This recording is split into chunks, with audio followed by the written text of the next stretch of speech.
Բարև ձեզ, հարգելի ակնթիռներ, շարունակում ենք մեր միջազգային հարաբերություններ եւ միջազգային իրավունք հաղորդաշարը։ Ինչպես ռազմարվեստի մեջ անհրաժեշտ է իմանալ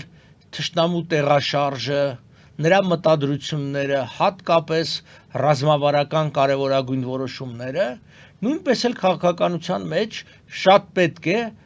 որպեսզի տեսնես ինչ է կատարվում թշնամու քաղաքական դաշտում։ Այսինքն, ինչ միջազգային կազմակերպությունների հետ է շփվում կամ ստեղծում նման կազմակերպություններ, ինչպիսի պաշտոնական հայտարարություններ է հանդես գալիս, ինչպիսի մտքեր են արտահայտվում այդ տարբեր կարևորագույն հանդիպումների ժամանակ։ Սա հնարավորություն կտա ճիշտ արձագանքել եւ հակադարձել ու դիմակայել։ Մենք դա բազմիցս ենք արել, ձեզ հետ միասին վերլուծելով տարբեր կարևորագույն փաստաթղթեր, հատկապես այս նորագույն շրջանի, որովհետև հիմա Իլհամ Ալիև աչքի ենք ընկնում չափազանց ակտիվությամբ տարբեր միջազգային կառույցներում։ Եվ այդ կառույցներից մեկը այսպես կոչված թուրքական ժողովուրդների կազմակերպությունն է, կամ պետությունների կազմակերպությունը, որի 12-րդ համագումարը կամ համաժողովը տեղի ունեցավ Ադրբեջանի Գաբալա քաղաքում այս տարվա հոկտեմբերի 7-ին։ Սա մի նկար է այդ նիստերից մեկի ժամանակ, երբ որ տեղի ունեցավ տարածաշրջանային խաղաղություն եւ անվտանգության կարգախոսով։ Ալիևը իհարկե աչքի է ընկնում իր խորամանկությամբ, միշտ խաղաղասիրական, այսպես ընդգրկուն վերնագրեր է դնում հավաքներին, այն պարագային, երբ որ մենք հասկանում ենք, որ ինքը նրանցից մեկն է, որ զինվել է, զինվում է եւ պատրաստվում է հերթական պատերազմի, դրա ակնհայտ օրինակն է առաջիկա տարվա մեջ 5.1 միլիարդ դոլարի ռազմական ծախսերը, որը ավել է 200 միլիոնով ի տարբերություն Հայաստանի, որտեղ կրճատվեց 200 միլիոն դոլարով ռազմական ծախսերը, իրենց մոտ ավելանում է։ Ինչ բան է այս թուրքական պետությունների կազմակերպությունը, սա դուք քարտեզի մեջ տեսնում եք, ըստ էության Թուրքիայի, Հարավային Կովկասում Ադրբեջանի եւ միջինասիական սովետական նախկին թուրքախոս հանրապետությունների միավորող մի կազմակերպություն է եւ դիտորդի կարգավիճակով նաեւ Հունգարիան է այս կազմակերպության անդամ, որովհետեւ հունգարերեն լեզուն թուրքական ծագում ունի։ Ընդհանրապես այս կազմակերպությունը ստեղծվել է այլ անունով, այսինքն թուրքախոս ժողովուրդների, ես հիմա այսա ցույց կտամ այս ցանկը, նայեք առաջին անգամ սա Անկարայում գումարվեց ՍՍՀ տրոհումից հետո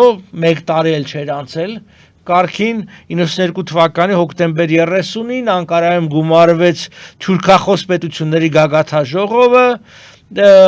որը բավականին անորոշ, բավականին ամորֆ մի կառույց էր սկզբնական շրջանում եւ շատերը ըստ էության լուրջ չէին մոտենում, բայց այն ժամանակ էլ հայտնի էր, որ սկսելով բնականաբար լեզվից, մշակույթից ի վերջո այս կազմակերպությունը դառնալու է քաղաքական։ Եվ եթե որ դուք նայում եք մինչեւ 2009-10 թվականները, այս կարմիրով նշված է Թուրքիայի տարածքում տեղի ունեցած համաժողովները եւ նկատում եք, որ ամենաշատը հենց Թուրքիան է 4 անգամ։ 2 անգամ էլ Ադրբեջանի տարածքում է տեղի ունեցել 2000 թվականին եւ 2009 թվականին։ Եվ ահա հենց 2009 թվականին Նախիջևանում տեղի ունեցած համաժողովի ժամանակ, այդ ժամանակ էլ որոշվեց, որ թուրքախոս պետությունների կազմակերպությունը պիտի վերակերտվի, վերանվանվի որպես թուրքական պետությունների կազմակերպություն եւ 2009-ին, ասում եմ, դա եղավ Նախիջևանում եւ հետո արդեն այդ անունով 12 համաժողով տեղի ունեցավ, որի հենց վերջինի մասին ես խոսում էի Գաբալայում։ Եվ արդեն ակնհայտ է, որ այս երկրորդ մաս, այսինքն 2009 թվականից այս կողմ առաջի ջութակի դերը, այսինքն ամենաակտիվ դրոշակակիրը եղել է Ադրբեջանը, սա համընկավ այն տարիների հետ, որ Ադրբեջանը եւ ֆինանսապես ուժեղ էր արդեն, բավականին սկսել էր գազ ու նավթ վաճառել եւ արդեն քաղաքականապես շատ ավելի մեծ նկրտումներ ուներ։ Բնականաբար ամեն մի համաժողով ընդունում էր իր հայտարարությունը, ոչ բոլոր իհարկե պետություններն էին մասնակցում, թուրքախոսները, բայց հիմնականում 7-8 պետություն ընդհանրապես մասնակցում է, ոմանք դիտորդի կազմակերպության դիտորդի կարգավիճակով, ոմանք չճանաչված պետություն են, օրինակ Կիպրոսի Հյուսիսային Հանրապետություն, բայց այնուհանդերձ այդ քաղաքական գիծը տանում է։ Ի տարբերություն հայերիս, որ երբ որ դու ինչ-որ մի գաղափար ես առաջ քաշում, իսկույն սկսում են ասել, այդ ոնց կլինի, օրինակ, տեսեք, աշխարհի ամենակարևոր կազմակերպությունը, ազգերի լիգան, նրա խորհուրդը եւ այդ խորհրդի հանձնարարականով աշխարհի թիվ 1 երկրի առաջնորդը Ուդրո Վիլսոնը իրավարար վճիռ ընդունում, որ անբեկանելի է եւ կատարման համար պարտադիր եւ այլն, փոխանակ մարդիկ փորձեն հասկանալ ինչպես այն կարելի է օգտագործել, սկսում են փնովել, որ դա բանի պետք չի։ Թուրքերը այդպես չեն։ Իրենք 92 թվականին ստեղծում են մի ինչ-որ լպրծուն, անորոշ մի կառույց, հետո կամաց զարգացնում են եւ մենք տեսնում ենք արդեն հիմա 25 թիվն է Գաբալայի հայտարարությունը եւ այսեղ կարդանք 2 հոդված վերաբերում է հայերիս։ Իրենք այսինքն առաջ են տանում, քանի որ Ադրբեջան առաջինը դա խոսում է 55-րդ հոդվածում unimpeded connectivity, այսինքն անխոչնդոտ կապի մասին է խոսում։ Կրկնում եմ, սա շատ կարևոր է, բազմիցս եմ ասել սրա մասին, որտեղ անխոչնդոտ կապ, դա կարգավիճակ է այդ անցուղու եւ Միջանցքի, ինչպես իրենք են ասում, մարդիկ կլնեն էլի Նիկոլ Փաշինյանին կրկնելով, կասեն, չէ, դա միջանցքի, եթե դա միջանցք չի, ինչու այդ կազմակերպությունը 56-րդ հոդվածում, դեղինով նշված է, եթե դուք տեսնեք, հենց խոսում Զանգեզուրի միջանցքի մասին, Զանգեզուր կորիդոր։ Եվ այս ձևակերպումը ընդունված է բոլորի կողմից, եթե Նիկոլ Փաշինյանը գտնում է, որ Զանգեզուրը դա միջանցք չի, թեև պիտի ասել, որ անվանումը էական չի, կարգավիճակն է, ապա այս բոլոր երկրները, որոնք 8 երկիր է ստորագրել, 8-րդը դնենք մի կողմ, որովհետև չճանաչված Կիպրոսի Հյուսիսային Հանրապետությունն է, առաջինն էլ դնենք մի կողմ, որտեվ Ալիևն է, այսինքն շահագրգիռ կողմն է, բայց գոնե 6 երկիր կա, դա Ղազախստան, Ղրղստան, Թուրքիա, Ուզբեկստան, Հունգարիա, Թուրքմենստան, որոնց առաջի դեմքերը իրենց ստորագրությունը դրել են այս փաստաթղթի տակ, Գաբալայի հայտարարության, որի 56-րդ հոդվածում այստեղ կրկնում եմ, հստակորեն ձևակերպված է Զանգեզուրի միջանցքը։ Ինչու չի բողոքում Նիկոլ Փաշինյանը։ Ինչու առ այսօր արտաքին գործերի նախարարություն հրավիրված չեն այս երկրների դեսպանը եւ նրանց պաշտոնական բողոք հայտնած չենք։ Հենց այդ պատճառով, որտեվ Նիկոլ Փաշինյանը առուծա միայն տանը։ Այսինքն ժողովրդի վրա գոռա, ասի, այսպես է, չէ, դու իրենց հետ խոսա, կարևորը թե իրենք ինչպես են դա ձևակերպում, կարևորը չէ, թե մենք ինչ կասենք։ Մենք ասում ենք մեզ համար, եթե իրենք սա ամրագրում են եւ փաստաթղթավորում են, սա նշանակում է, որ իրենք այդպես էլ ընդունում են։ Այսինքն գոնե այս երկրները եւ բազմիցս այլ երկրներ եւս։ Հիմա այս 12-րդ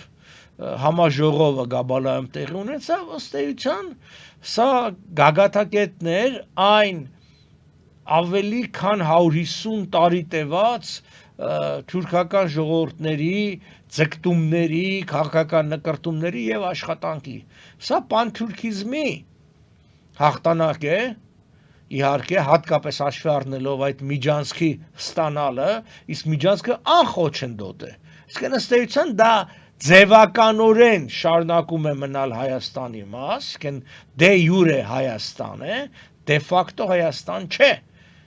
որովհետև այդտեղ ամբողջ իշխանությունը փոխանցած է այլոց։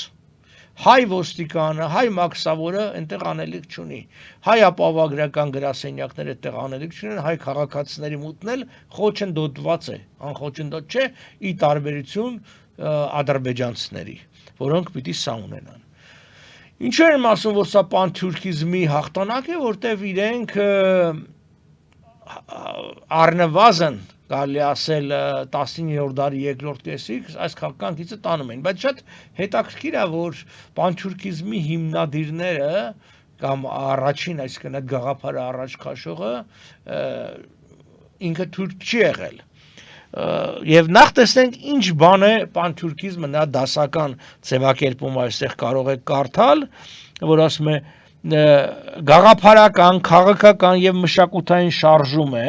որի նպատակն է միավորել բոլոր թուրքական ժողովուրդներին մեկ միասնական քաղաքական, մշակութային կամ նույնիսկ տարածքային միավորի մեջ։ Եվ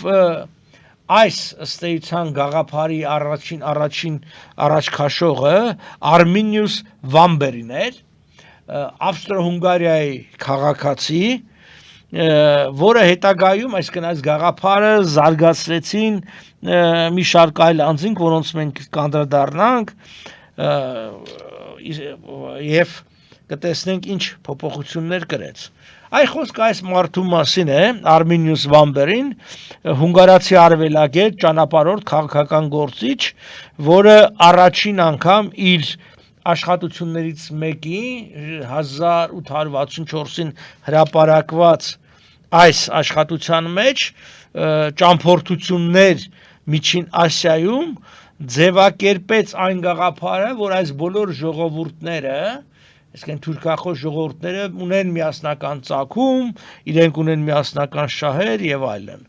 Դերվիշի Ակուստով էր ինքը ճանապարհորդում այդ վայրերը, իդեպ ինքը նաև անցել է, որտեղ հետագայում ինքը գրեց իր կենսագրությունը Հայաստանով, այսինքն իջավ Տրապեզուն նավահանգիստով, Հայաստանով անցավ Իրան, հետո Իրանից Միջին Ասիա եւ այլն,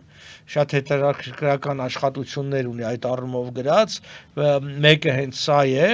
արդեն այդ նշածը ճամփորդությունների հետևանքով 1868-ին կենտրոնական Ասիայի ուրվանկարներ, ապա Բուխարիայի պատմություն աշխատությունը 1873-ին, որտեղ բացահայտվը խոսում էր այս ազգերի պատմական միասնության եւ համերաշխության մասին եւ ինքնակենսագրական այս Արմինիուս Վամբերի նրա կյանքն ու արկածները 1886 թվականին հրապարակած Լոնդոնում։ Ինքը լինելով Ավստրո-Հունգարիայի քաղաքացի, ըստ էության աշխատում էր բրիտանական կայսրության համար։ Կան տվյալներ, որ բրիտանական հետախուզության համար աշխատանք է կատարել, ինչու այս ամբողջ, ինչու են շահագրգռված։ Եթե դուք այս քարտեզը նայեք, սա այստեղ ցույց է տալիս 19-րդ դարի ռուսական կայսրության նվաճումները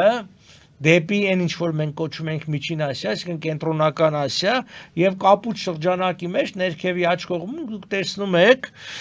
Հնդկաստանի եւ ըստ էության Պամիրի սահմանը, ուր հասան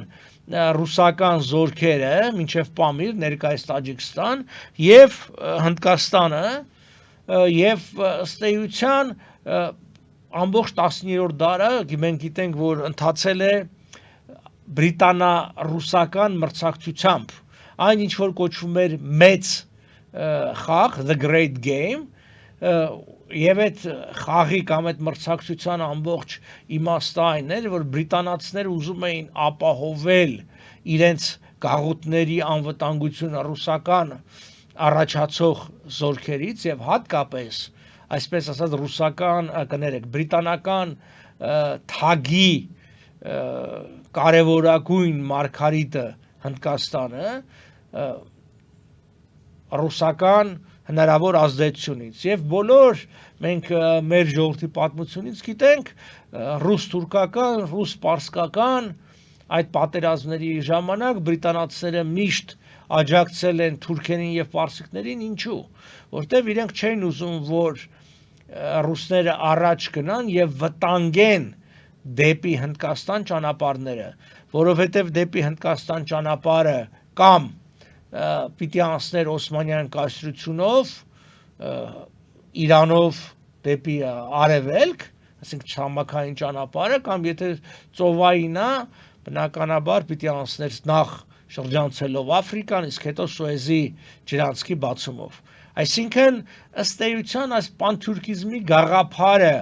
երբ որ Արմինիուս Սվամբերին առաջ քաշեց, նպատակ ուներ պատնեշ ստեղծել ռուսական ազդեցության դեմ դեպի Հնդկաստան։ Բնականաբար այս գաղափարը աստիճանաբար հենց տարածվեց նաև այլ ժողովուրդների մեջ։ Այստեղ ես բերել եմ ռուսական դեպի Միջին Ասիա առաջխաղացման որոշ տարեթվեր, դուք կարող եք կարդալ, ըստ էության արդեն հենց 1864 թվականից, մինչ այդ էլ իհարկե ռուսական զորքերը երևում էին այդ կողմերը, բայց առավելապես 64 թվականից Չիմքեդն ու Տաշկենտ, երբ որ գրավեցին ռուսները, ըստ էության դա նույն տարին է, երբ որ Վեմբերի գիրքը ճամփորդություններ կենտրոնական Ասիայում լույս տեսավ եւ առաջին անգամ թուրքական ժողովուրդների միասնության գաղափարը առաջ քաշվեց։ Արդեն ռուսները 1867-ին ստեղծել էին Թուրքեստանի գեներալ նահանգապետությունը եւ այդպես շարունակ իրենք գիտեք մինչեւ 1917 թվականի ռուսական հեղափոխությունն ու հեղաշրջում իրենք այդ ամբողջը նվաճել էին, բայց այնուհանդերձ այդ քաղաքականությունը խորանալ դեպի Հնդկական օվկիանոս ըստ էության շարունակվում էր եւ ըստ հնարավորի շարունակվելու է։ 1896-ին ռուսներն ու բրիտանացիները կնքեցին մի համաձայնություն այդ Պամիրի սահմանի վերաբերյալ, այդ նշածս քարտեզի վրա որ դուք նկատեք, որով ըստ էության ազդեցության գոտիները բաժանեցին, հետո 1907 թվականին արդեն Պետերբուրգի համաձայնագրով բրիտանա-ռուսական ազդեցության գոտիներ բաժանեցին եւ ահա այստեղ էր որ հայերից վերաբերող առումով հիշենք որ Օսմանյան կայսրության հայաբնակ շրջանները հյուսիս արևելքում կայսրության պիտի անցնեին Օսմանյան կայսրությանը գումարած Բոսֆոր Դարդանել նեղուցները Կոստանդնոպոլսով ռուսներին ռուսական կայսրությանը Արաբախոս պետությունների մի մասը պիտի անցներ բրիտանացիներին, ինչ տեղի ունեցավ, իսկ մի մասը ֆրանսիացիներ, որտեղ ֆրանսիացիները հետո միավորվել էին հենց այդ 1907 թվականի Սանկտ Պետերբուրգի համաձայնագրին, հենց դրանով ստեղծվեց այդ անտանտը։ Եվ սա էր, որ թուրքերին պարզ հասկացրեց, որ այլևս իրենք չեն կարող ապավինել բրիտանացիների աջակցությանը եւ հայերը ուշ թե շուտ ինքնավարություն են գոնե ձեռք բերելու։ Եվ ահա այդպես էր, այսինքն 7-ին ստորագրվեց ազդեցության գոտիների բաժանման փաստաթուղթը, արդեն 14 թվականին Օսմանյան կայսրությունը ստիպված եղավ ընդունելու Անդրե Մանդելշտամի ծրագիրը, ռուսական դրագոմանի, դեսպանատան դրագոմանի ծրագիրը բարեփոխումների անցկացման Օսմանյան կայսրության հայաբնակ շրջաններում, գիտեք, որ Հոֆի եւ Վեստենեկի գլխավորությամբ երկու առանձին նահանգապետություններ պիտի ստեղծվեին 3 նահանգներով եւ 6 հայկական վիլայեթներում ըստ էության ինքնավարություններ եւ թուրքերը հասկացան, որ դրանից հետո հայերի անկախանալը արդեն դառնում է անխուսափելի, դրա համար օգտվելով առաջին համաշխարհային պատերազմից իրենք խնդիրը լուծեցին ամենադաժան ու անմարդկային ձևով հայոց ցեղասպանության։ Այնպես որ մենք տեսնում ենք, որ այս ամբողջը փոխկապակցված է, այսինքն պանթյուրքիզմի գաղափարախոսությունը Արմինիուս Վամբերի որպես առաջին հերթին այն ժամանակ գիտական մշակութային, հետո դրա քաղաքականացումը մենք տեսնում ենք, իսկ դրա քաղաքականությունը տեղի ունեցավ մի քանիսի անունները տամ, Իսմայել Գասպերինսկի, որը Ղրիմի թաթարներից էր, ուսուցիչ, հրատարակիչ, քաղաքական գործիչ, ինքը թարգման թերթը սկսեց հրատարակել, թարգման նշանակում է թարգմանիչ, բայց թարգմանիչ ասած այն ժամանակ շատ ավելի լայն ըմբռնում ուներ, այսինքն նաև որպես ինչ-որ մի բանի մեկնաբանող, բացատրող եւ այլն, եւ սա ըստ էության քաղաքական պանթյուրքիզմի առաջին ջատագովներից մեկն էր։ Նա այս թարգման թերթի, դուք տեսնում եք տիտղոսաթերթը, նրա մասը, որը հրատարակվեց 1883-ից մինչև 1918 թվականը Բախչիսարայում Ղրիմում, ինքը Ղրիմի թաթար էր, այս նկարում դուք տեսնում եք Իսմայել Գասպերինսկի, Հասան Բեկ Զարդաբի եւ Ալիմարդան Բեկ Թոփչիբաշև Բաքվում 1894, այնպես որ պանթյուրքիստները միշտ փոխադարձ կապի մեջ էին այդ թվում Կովկասի թաթարների, չեմ ասում ադրբեջանցի, որովհետև դեն ժամանակ ադրբեջանցի ասացությունը չկար, այսինքն ադրբեջանցի էին բոլոր նրանք, ովքեր ապրում էին Իրանի ատրպատական նահանգներում, այսինքն երբ որ մենք ունենք, ասենք ատրպատականի հայոց թեմ, դա նշանակում է, այսինքն Ադրբեջանի հայոց թեմ, բայց Ադրբեջան ասածը գիտեք, դա Արաքսից հարավ էր գտնվում։ Մյուս պանթյուրքիզմի այսպես ականավոր գործիչներից է Ալիբեյ Հուսեյնզադեն, սա արդեն Կովկասի թաթար էր ծագումով, ի տարբերություն Գասպերինսկիի, որը Ղրիմի թաթար էր, եւ հաղորդեց պանթյուրքիզմին ավելի իդեալիստական ազգային ռոմանտիկ բովանդակություն, հիմնադրեց թուրք օրդու թուրքական հայրենիք հանդեսը եւ նշանաբանում էր թուրքացիր,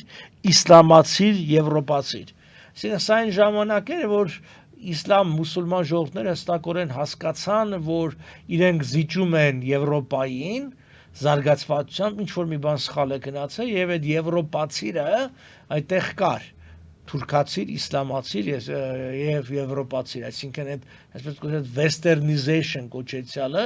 կամ ինչպես հայերն են westernization, այդ ժամանակ կարեւոր է, երբ թուրքերը եւս դրա կողմնակիցն էին։ Ասենք մյուսը Յուսուֆ Ակչուրան էր, սա էլ Կազանի թաթար էր, եւ ինքն էլ բնականաբար ահագին մեծ դեր ունի եւ 3 քաղաքական ուղիներ աշխատությունը, որ 1904 թվականին տպեց, ըստ էության սա արդեն քաղաքականապես ամփոփեց, ամբողջացրեց պանթյուրքիզմի գաղափարը եւ ինչպես նկատում եք, նրանցից ոչ մեկն էլ օսմանլի չէր, այսինքն թուրք չէր, Օսմանյան կայսրության քաղաքացի չէր։ Հիմնականում սրանք Ռուսաստանի մուսուլմաններ էին, նույն թվում նաև օրինակի համար Զիա Գյոլքապը, որը եւս ասենք ականավոր գործիչներից է իրենց եւ արդեն սա հիմք դրեց նաև քեմալիզմի, որտեղ ինքը ավելի երկար ապրեց, 24 թվականին է մահացել, ինքը նաև թուրքականության հիմունքների աշխատությունը գրեց, իր մահվանից քիչ առաջ հրապարակվել, կարծեմ 20 թվականին, որով հենց բան արեց, նաև այսպես կոչված հանրապետական Թուրքիայի պանթյուրքիստական հիմքերը դրեց։ Հիմա գանք մեր օրերին եւ ամփոփեն։ Ինչի է պանթյուրքիզմի որոշակի անդրադարձ ունեցա, որտեղ իրանք խոսում են միասնության մասին, չէ՞։ Այդ թվում նաև աշխարհագրական միասնության մասին, այդ թվում նաև ճանապարհներով միասնության մասին։ Եվ ով էր այդտեղ խանգարողը։ Հայեր ու հայ ժողովուրդը։ Դրա համար իրենք մաս խնդիր դրեցին 100-ամյակով, խնդիր դրեցին լուծելու հայերի հարցը։ 1915-23 թվականին ըստ էության իրենք կոտորեցին եւ հայաթափ արեցին ամբողջ Արևմտյան Հայաստանը, 2020 եւ 23 թվականներին հայաթափ արեցին Արցախը, մինչ այդ իրենք հայաթափ էին արել Նախիջևանը եւ ինչն էր մնացել պանթյուրքիստական այդ ծրագրի իրականացմանը։ Զանգեզուրը։ Դա համար Զանգեզուրի միջանցք առանցնային եւ պատահական չէ, որ Դուշանբեում այս հանդիպման ժամանակ օրերս հենց, որտեղ նաեւ Պուտինը գնաց ներողություն խնդրեց Ալիևից, բոլոր այս թուրքական պետությունների ղեկավարները շնորհավորում էին Ալիևին եւ ամսի 7-ին էլ կրկնում եմ, դա ամրագրվեց փաստաթղթով Զանգեզուրի Միջանցքի համար։ Այսինքն 100 տարուց ավել տևած այս հետևողական աշխատանքը թուրքերի կողմից տվեց իր արդյունքը։ Հիմա ինչպես Նիկոլն է երբեմն ասում, դե չկանգնենք ճանապարհին, տանք այդ ճանապարհը լավ կլինի, բայց խնդիրը հետևյալն է, իրենք չեն բավարարվում սրանով։ Այսինքն եւ թե Նիկոլ Փաշինյանը եւ իր հրոսակախումբը կարծում է, որ թուրքերը, իսկ թուրքերը ասելով դա շատ ավելի ընդգրկուն է, դա չի նշանակում Թուրքիայի քաղաքացի,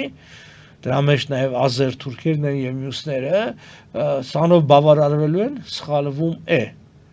Սա պարզապես հնարավորություն է, ռազմականապես շատ հեշտացնում է Զանգեզուրի գրավումը, շատ հեշտացնում է, նաև քաղաքականապես թուլացնում է Հայաստանի դիրքերը։ Հետևաբար մենք տեսնում ենք, որ ազգային ծրագրերը դրանք ոչ թե 1-2 տարով են, ինչպես փորձում է այսպես կոչված Հայաստանի ղեկավարությունը մեզ ցույց տալ, ասում է, տեսեք, այս մի քանի ամիսա ոչ մի կրակոց չկա, մի քանի ամիս չէ։ 1864 թվականից մարդիկ քաղաքական գիծ են տանում, պետություններ են կործանվել, կայսրություններ են կործանվել, առաջ են եկել նոր պետություններ, նոր հասարակարգեր, բայց իրենք հետևողականորեն իրականացնում են իրենց քաղաքականությունը, այն է միասնական, իհարկե այդ միասնության ձևերը տարբեր են լինելու, սկզբից մշակութային, հետո կամաց ավելի ընդգրկուն այդ հարաբերությունները զարգացնեն։ Ես հիշեցնեմ ձեզ, որ ամսի 7-ին, հոկտեմբերի 7-ին Գաբալայում Ալիևը կոչ արեց այդ ներկա 7 պետություններին միասնաբար ռազմական զորավարժություններ անել եւ մտածել միասնական բանակի ստեղծման մասին։